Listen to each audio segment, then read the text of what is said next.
नमस्कार. मोजे बामणी येथील सर्व शेतकरी बांधवांच्या आजच्या या पद्मश्री डॉक्टर विठ्ठलराव विखे पाटील यांच्या जयंतीनिमित्त शेतकरी दिन या ठिकाणी आपण साजरा करत आहोत. मी तालुका कृषी अधिकारी कार्यालयाकडून कांबळे जी आत्मा तालुका तंत्रज्ञान व्यवस्थापक बोलतोय. आज या ठिकाणी आपण डॉक्टर पद्मश्री विठ्ठलराव विखे पाटील यांची जयंती साजरी करतोय. त्यांच्या जयंतीनिमित्त आज आपण या ठिकाणी शेतकरी दिवस साजरा करत आहोत. त्या शेतकरी दिवसाच्या माध्यमातून आज आपण कृषी विभागाच्या विविध योजने संदर्भात आपण या ठिकाणी चर्चा केलेली आहे आतापर्यंत. त्याचबरोबर राष्ट्रीय नैसर्गिक शेती मिशन कशी निर्मिती तयार करायची, गट कसा चालवायचा, त्याचबरोबर त्यामध्ये कुठल्या कुठल्या योजना आहेत या संदर्भात आपण चर्चा केलेली आहे.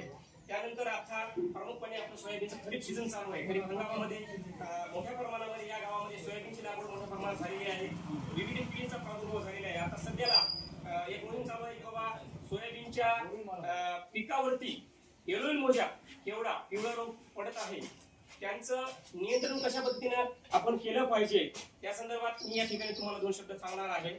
शेतकरी बांधवांनो, आपल्या शेतामध्ये विविध भागामध्ये